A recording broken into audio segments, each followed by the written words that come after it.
Hammaga salom. Bugun Koreyada ishlash, o'qish mavzusi bo'yicha video olyapman.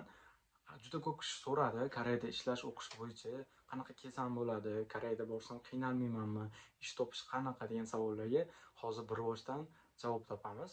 Birinchi savolga, Koreyaga qanday kelsam bo'ladi? Koreyaga kelish uchun sizda Koreyaga kelishdan oldin sizda ikkita tanlov bo'ladi. Birinchisi o'qishga yoki ishga.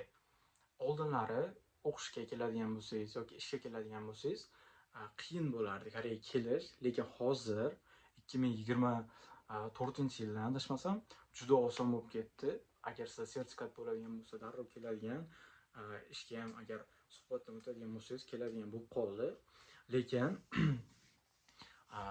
shu joyda savol bo'ladi, ishga kelganim yaxshimi yoki o'qishgami? Agar siz rostdan o'qimoqchi bo'lsangiz, maktab paytida ham hozir ham o'qishga bo'lgan ishtiyoq shunaqa narsa bo'ladigan bo'lsa, o'qishga kelganingiz yaxshi. Chunki Koreyada yaxshi universitetlarga topshirsangiz, yaxshi universitetda o'qisangiz, o'qish juda zo'r.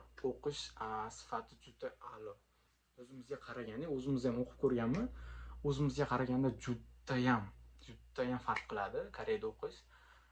Koreyada o'qishga kelishda birinchi kerak bo'ladigan narsa bu sertifikat. Sizda IELTS yoki TOEFL sertifikati bo'lishi kerak. Yaxshiroq universitetga topshiradigan bo'lsangiz, IELTS 6,5 baland bo'lishi kerak-da. Qisqasi bizda o'zimizning universitet, Sky universitetlar 7+ oladi. TOEFLda ham 4+ oladi. 5 yo 6 bo'lishi kerak TOEFLdan ham, IELTSdan ham 7,5, 8, 8,5, 9 shunaqa bo'lishi kerak. Lekin o'rta universitetlarga topshiradigan bo'lsangiz 6 bilan kelsangiz bo'ladi. 6, 6,5, 7 shunaqa bilan kelsa bo'ladi. Scholarship ham yutsangiz bo'ladi birinchi anaqaga, semestrga. TOEFL bilan ham shunaqa 3 bilan kelsa bo'ladi, 4 bilan kelsa bo'ladi. Agar siz hozir ko'payib ketdi juda, kasbiy ta'lim, ya'ni kollej, 2 yillik kollejlarga keladigan bo'lsangiz, 2 yil, 3 yilga kelishyapti ko'p bolalar. TOEFL 2 bilan kelsangiz ham bo'ladi. Lekin sizdan so'raladigan narsa maktabdan baholaringiz yaxshi bo'lishi kerak. Yaxshi universitetga kirmoqchi bo'lsangiz, lekin sizga tavsiya xati, yana shunaqa narsalar kerak. Agar siz Sky universitetiga topshiradigan bo'lsangiz, agar o'rta universitetlarga topshiradigan bo'lsa, shunchaki TOEFL o'zi yetadi. Sizga bankshot so'raladi. Bankshot qo'yasiz. Bir oyga keyin dokumentlaringizni o'zi agentstvadan qidiradigan bo'lsangiz, agentstva qidirib beradi. Shu bilan kelsangiz bo'ladi. Agar o'zim qilaman desangiz, dokumentlaringiz, uni ham juda oson. Unga yana keyingi videoda shu haqida qilaman. Koreyaga o'zi dokument topshirib kelish mavzusi bo'yicha keyingi video bo'ladi. Qisqasi, Koreyaga kelishda ikkita tanlov bo'ladi, yo o'qishga, yo ishga. Meni maslahatim, agar o'qishga ishtiyoq bo'ladigan bo'lsa, o'qishga kelgan yaxshi. Chunki Koreyada juda rivojlangan. Bitirganingizdan keyin ham agar o'qish davomida ham qoldirmasdan yaxshi o'qiydigan student bo'lsangiz, o'quvchi bo'lsangiz, yaxshi kadr bo'lib chiqasiz, keyin yaxshi joylarga ishlashingiz mumkin. O'zi tanlashadi bu yerda. Rezyume topshirib, o'qish davomida bilsalaring, Koreyada yozda, qishda dam olish bo'ladi. O'sha paytda har xil o'zingiz sohangiz bo'yicha praktika qilgani, har xil yoki anaqa korxonalarga borib ishlasangiz, praktika qilsangiz, ular sizga dokument beradi. O'sha dokumentni olib yig'ib yursangiz, o'qishni bitirganingizdan keyin birorta o'sha sohangiz bo'yicha ishga kirmoqchi bo'lgan joyga topshirasiz. Sizda pointingiz, sizda anaqangiz, darajangiz qolganlarga qaraganda ancha yaxshi bo'ladi. Keyin ishga kirish darajangiz ham yaxshi bo'ladi. Qisqasi, Koreyaga kelish bo'yicha, Koreyaga kelmoqchi bo'lsangiz o'qishga, bitta narsa bor, ko'p kishi shu narsada xato qiladi. Koreyaga kelishda ham o'qib ham ishlayman degan mavzu. Buni Koreyadagilar juda yaxshi biladi. O'sha paytda xato qilganman ekan deb.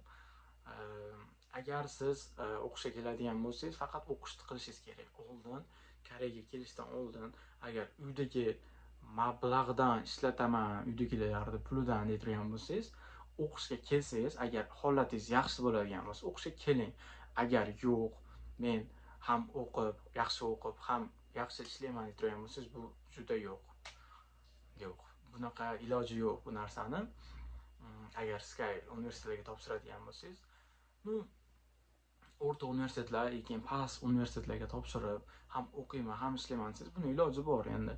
Unda ham ko'p stress olasiz, har kuni ishlashga to'g'ri keladi, har kuni o'qishdan keyin ishga, ishdan keyin o'qishga, shunaqa bo'ladi. Uxlash payti ham juda kam bo'ladi.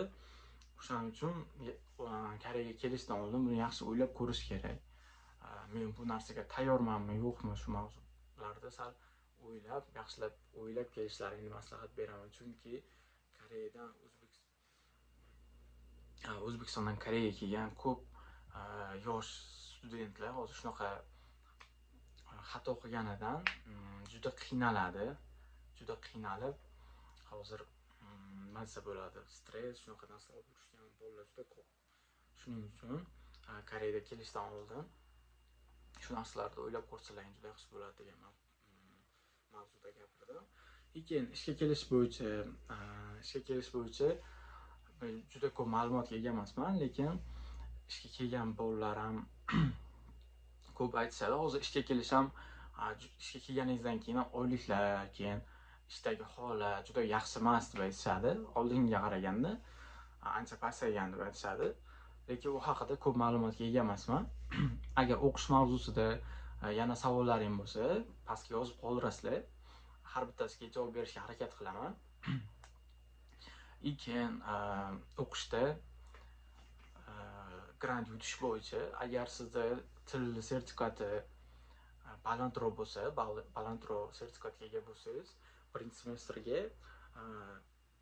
chegirma bilan o'qishga kelishingiz mumkin. 40, 50, 60, 100% gacha chegirma bilan o'qishga kelishingiz mumkin.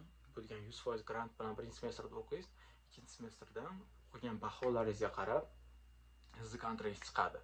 Masalan, siz o'rta darajada o'qiyotgan bo'lsangiz, siz kontraktingiz o'sha maksimal kontraktdan qanchadir foizi anaqa bo'ladi, lekin baribir baland bo'ladi. Agar siz yaxshi o'qiydigan bo'lsangiz, masalan, o'zim ham 30%, 40% gacha, bir marta 50% gacha ham anaqa olganman, chegirma olganman o'qishdan. Lekin bu hammasi o'ziga bog'liq.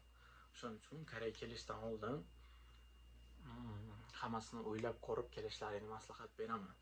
Ikkinchisi, Koreyaga kelishdan oldin qiladigan ishlar bor. Bu degani, agar siz top sertifikatingiz bo'lsa-yu, masalan, 4, 5 sertifikatingiz bor, u sertifikat bilan bu yoqqa Koreyaga kelganingizdan keyin qiynalib qolishingiz mumkin. Masalan, nimaga? Sizda Koreyaga kelishdan oldin o'rgangan koreys tilingiz bilan bu yerda Koreyada ishlatiladigan koreys tili umuman farqi bor. Juda farqli. Nimada deydigan bo'lsangiz, topikda o'zi bilsalaring akademik so'zlar, akademik grammatika shunaqa narsalar o'rgatiladi. Faqat o'sha kitobdagi narsalar sizga yaqqol misol, masalan, topikdagi narsalar Koreyaga kelsangiz yangiliklarda chiqishi mumkin, o'sha grammatikalar, so'zlar ishlatilishi mumkin. Shunaqa qo'lyozmalarda, gazetalarda shunaqa narsalar chiqadi. Lekin real hayotda Koreyaga kelganingizdan keyin real hayotda ishlatiladigan so'zlar umuman boshqacha. Masalan, sizga zo'r misol, zo'r anaqa maslahat, Koreyaga kelishdan oldin yoqtirgan muzika, film, shunaqa narsalardan o'rgansangiz, masalan, yaxshi ko'rgan koreyskiy K-pop, qo'shiqlar, dramalar, shunaqalar ko'rsangiz, o'shalar real hayotga anaqa 90% shunaqa ishlatiladigan so'zlar. O'shandan yodlasangiz juda zo'r. Koreyaga kelish maragini oshirmoqchi bo'lsangiz, shunaqa narsalardan yodlab qilganingiz juda zo'r bo'ladi deb o'ylayman. Agar siz o'sha topikdagi chiqadigan so'zlarni yodlab, shu bilan maragimni oshiraman deb turgan bo'lsangiz, bu juda qiyin. Shuning uchun o'sha drama yoki K-pop muzikalardan chiqadigan so'zlar, grammatikalarni o'rganib kelsangiz, Koreyada qiynalish bo'lmaydi. O'rganib ketishingiz, ko'nikib ketishingiz juda oson bo'ladi degan maqsadda aytdim. Bugungi videomiz shu yergacha. Qaysidir darajada qoniqmagan yoki qiziqarliroq savolingiz bo'ladigan bo'lsa, qiziqqan savolingiz pastga yozib qoldiring. Hammaga rahmat, bizga obuna bo'ling. Bye. Hi Koreya. Sizlarga yaxshi ko'raman.